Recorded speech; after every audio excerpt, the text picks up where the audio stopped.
手动放置，爱不自由，不自由。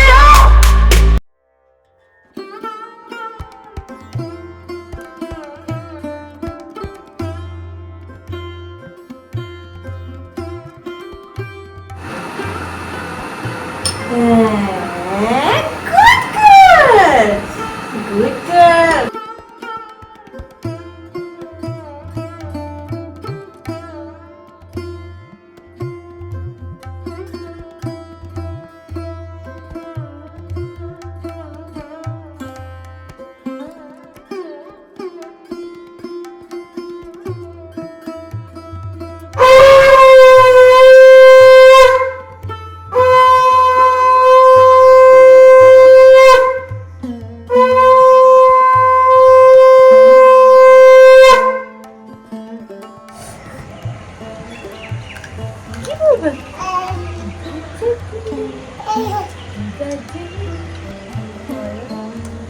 কতদিন পর কুল খেলাম রে তুমি। তুমি তো মনে আছে সেই হরিণঘাটা ফার্মের সেই কুল গাছটার কথা? বিশাল। আমি তখন একদম কুল মতো এখনো আমার টেস্টটা মুখে লেগে আছে। আর দুটান একটা লাঠি দিয়ে বাড়ি মারতো, আর তুই কোচরে করে এক কোচরে কুল নিয়ে আসতিস, মনে আছে? আর আমি খালি দেখতাম পায়ে কাটা ফুটবে, পায়ে কাটা ফুটবে, মনে আছে? আসলে মা যে হরিণঘাটার কথা বলছে সেটা হলো গিয়ে তোমার আমার দাদু, মানে কুকুর বুটান তো চাকরি সূত্রে হরিণঘাটায় ট্রান্সফার ছিল। আসলে আমার দাদুর বাড়ি হচ্ছে সিঙ্গুরে, যেখানে মানে প্রত্যেক বছর খুব বড় করে সবাই মিলে দুর্গাপুজো আয়োজন করা হয়। তোমাদের সাথে আমি চেষ্টা করব কোনো একটা দুর্গাপুজোয় গিয়ে তোমাদেরকে বাড়ির পুজো কিরকম হয় সেটা দেখানো। মা যেই ফার্মের কথা বলছে সেটা হলো যেখানে আমার ভুটান ট্রান্সফার ছিল। আমার ভুটান অ্যানিমাল হাজবেন্ডারি ডিপার্টমেন্টের অ্যাসিস্ট্যান্ট ডিরেক্টর পজিশনে ছিলেন অনেক বছর, এবং সেই সূত্রেই মাদের ফার্মে থাকা এবং আমার ছোটবেলাটা মানে দাদুর বাড়ি বলতে যেটা বুঝি সেটা হলো হরিণঘাটা ফার্মে, তাই তো? আর হরিণঘাটা সত্যি মানে জমিটা ছিল একদম সোনা, যা ফলানো হতো তাই ফলতো। কত কিছু চাষ মাম্মা ভুটান করেছে ওখানে, জমিও ছিল প্রচুর। হ্যাঁ, আলু, টমেটো, ফুলকপি, বাঁধাকপি, গাজর, আর আমি সেই পেয়ারা, আলু মাটির মধ্যে থেকে খুঁড়ে খুঁড়ে একটা আলু পেয়েছি, এক জোড়া, এক ঝুড়িতে। আর আমার কাছে তখন মাটি খুঁড়ে আলু বেরোয়, সেটাই একটা মানে ভীষণ আশ্চর্য ব্যাপার। সেটা নিয়ে এসে আবার তোমাদেরকে আলু বলো বলো, আলু বলো বলো এরকম করে করে আবার এসে মাঝে বলেছে, এবং সেই স্মৃতিটা আমার এখনো আছে। অবাক কাণ্ড। আরে কুকুরটাকে দেখাতে পারলাম না, কুকুরটাকে দেখাতে পারলাম না। হরিণঘাটার ফার্ম দিদিরও কিছুটা পেয়েছে হরিণঘাটার স্মৃতি। বন্ধুরা যারা হরিণঘাটায় থাকে বা হরিণঘাটা থেকে যদি কেউ দেখে তারা ভীষণ কানেক্ট করবে, তারা তাদের সবারই ছোটবেলাটা হরিণঘাটায় কেটেছে, খুব ভালো লাগবে তাদেরও। আর ফুলগুলো মনে আছে এখনো? কত ছবি আছে আমাদের, ফুলগুলো মনে আছে কি ফুল হতো? হ্যাঁ, গাঁদা, চন্দ্রমল্লিকা, কত ফুল হতো।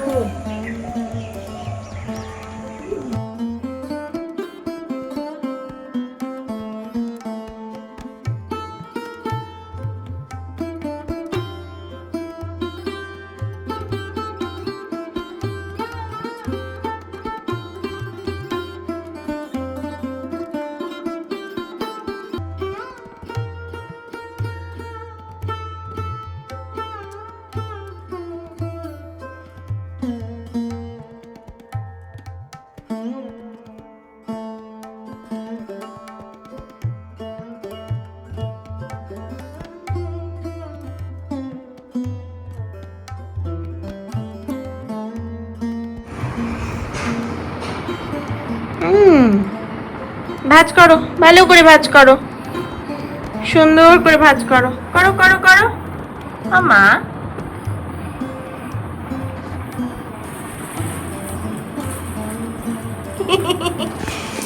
এটা তুই পড়ার চেষ্টা করছিস?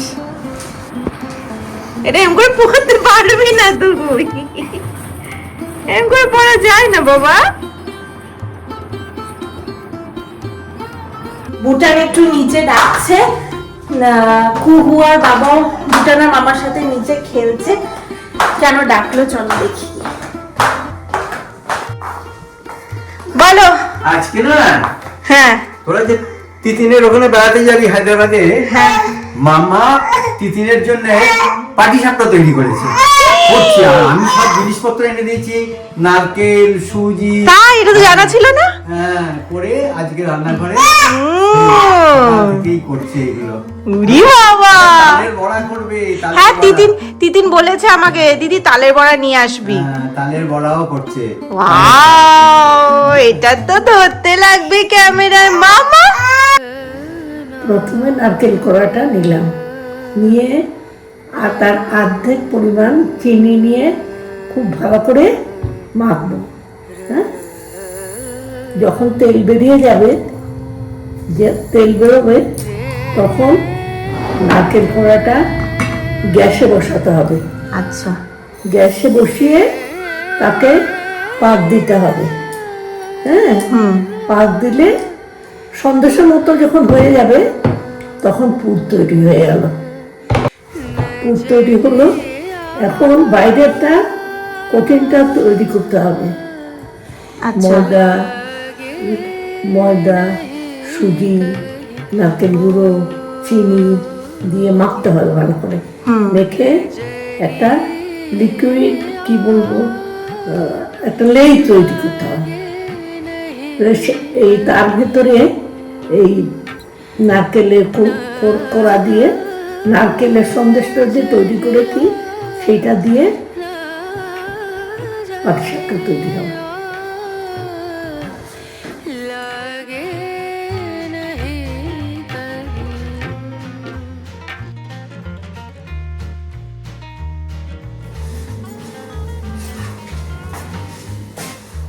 নারকেলের পুরটা এইভাবে পাক দিতে হয়। এটা যখন একটু বেশ আঠা আঠা হবে, তখন নামিয়ে নেবে।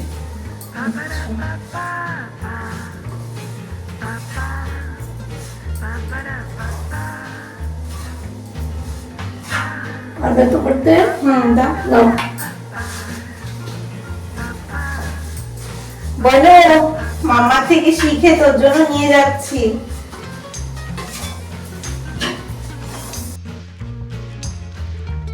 বুঝে দাও, এই যে সুজি তাহলে ওই সুজি পুরোটা দিয়ে দেবো? পুরোটা দিয়ে দাও। আচ্ছা, সুজি, ময়দা, চালের গুঁড়ো, ময়দা,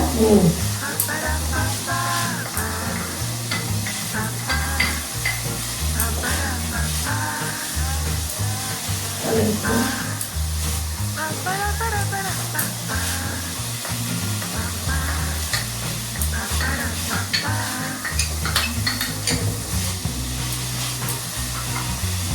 চিনি,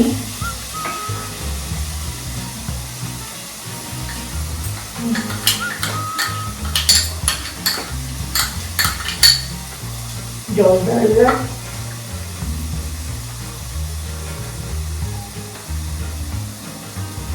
হাত দিয়ে করতে হবে।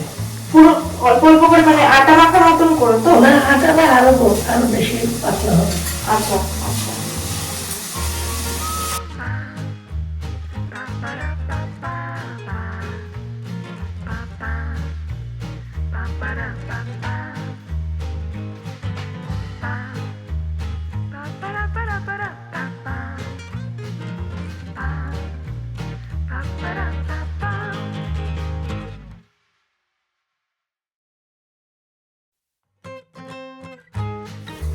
এই তো পাটিসাপটা হয়ে গেল।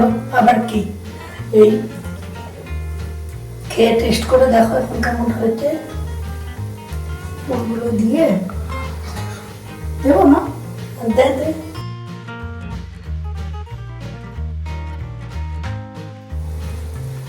ঠিক হচ্ছে গো তুমি?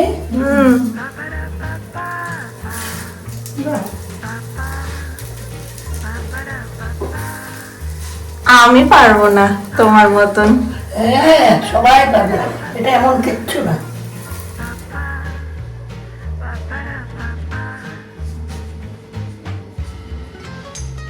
ছোট ছোট করে করলাম। কত করেছে মাম্মা এগুলো আগে। মাম্মা এখন আর পারি না রে না।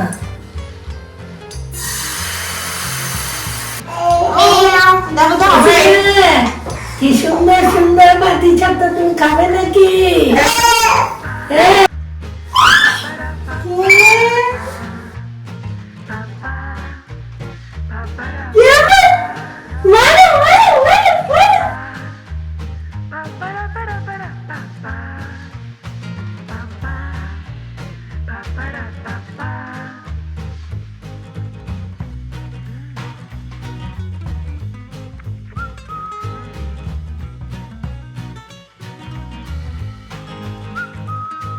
একটা কিছু সাহায্য নেই তো। হ্যাঁ আচ্ছা খুলে গেল। হ্যাঁ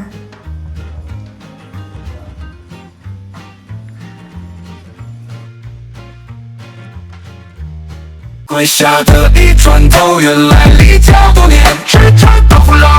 阿巴提亚，阿巴提亚哟，阿巴提亚，那家。